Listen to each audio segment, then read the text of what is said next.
Citizen channel. We're all staying safe and well. Another episode in the Premier League years, and today it's City against Burnley we're going to have a look at.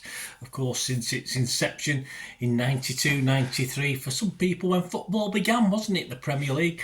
City have spent all but 5 seasons, of course, in the top division.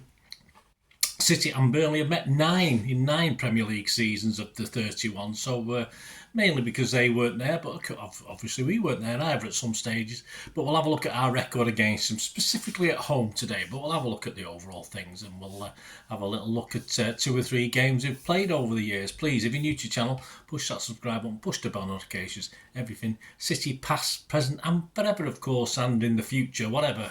Lots of stuff, an eclectic mix of vlogs. If you look at my channel, of course, I do film and TV stuff as well, but if it's City you're interested in, there's lots of stuff on there. So let us know your thoughts, guys. Let us know your thoughts on anything we talk about today. Great to have your views and memories, and I will respond, or if need be, just give you a little thumbs up, which I hope you can do for me. Give me a little thumbs up as well. It'd be most appreciated for this vlog. Make an old City fan a little bit warmer than I feel at the moment as I'm recording this in January 2024. Yeah, before City played Burnley at the Etihad on the 31st of January 2024, we met them 8 times at home and 9 away, so 17 games in all. Our Premier League record against Burnley stands at played 17, won 13, drawn 3 and lost 1. We scored 48 and let 11 in. At home, at of course, well, all at Eastlands, Coms, Etihad. We didn't play them, of course, before the move over to the Etihad. We've played them 8 times. We've won 6. We've drawn 2.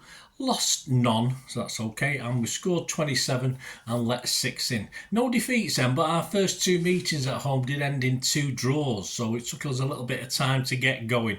We first met in season 2009-2010. It was on the 7th of November 2009. Carlos Tevez was our front cover star in a very nifty Umbro dark top with the slim yellow bands on the shoulders. I don't own that one. If you do, you're very lucky. Have you got any spare ones? The programme, £3 was the classic upside down version, wasn't it, with a special kids section at the back. If you remember, you could flip it over and look at the back as well. Happy days, although the pages did tend to fall out pretty easily once you started using them and reading through. It was match day 11 for City, who sat 4th, 8 points behind leaders Chelsea with a game in hand.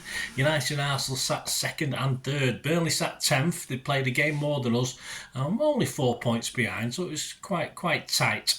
Marc Hughes led us, and of course Owen Coyle in charge of Burnley. 4 Premier League draws had seen City lose ground leading up to this game at the top. This was to be the 5th, unfortunately. Better for Burnley though, they'd not gleaned a single point away from Turf Moor all season until this game. Typical City.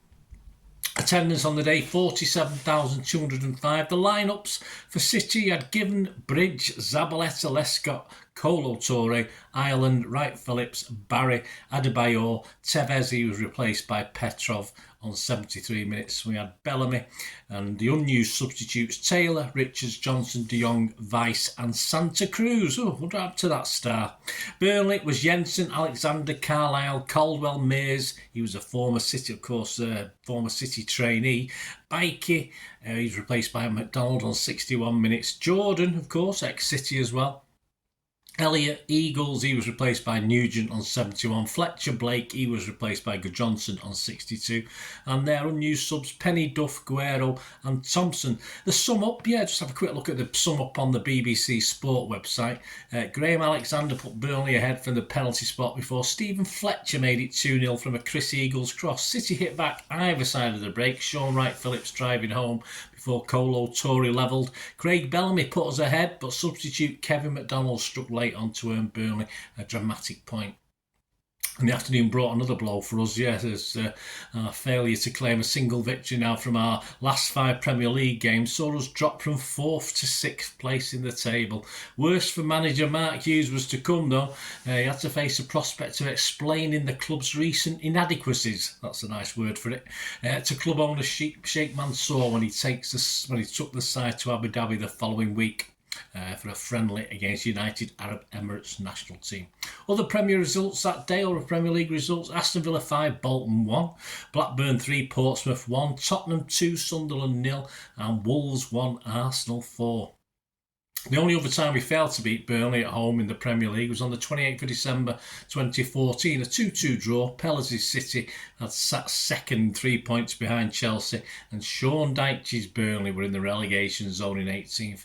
Jovetic graced the programme's cover. City had taken a 2-0 half-time lead through Ferner and David Silva, but 2 second-half goals by George Boyd, who was clearly in an offside position, but it wasn't picked up on, and Ashley Jones late on earned Burnley a surprise point. No whinging on Dyche for this one. I wonder why. He's made a habit of whinging when they got beat, but he couldn't say too much about that offside goal.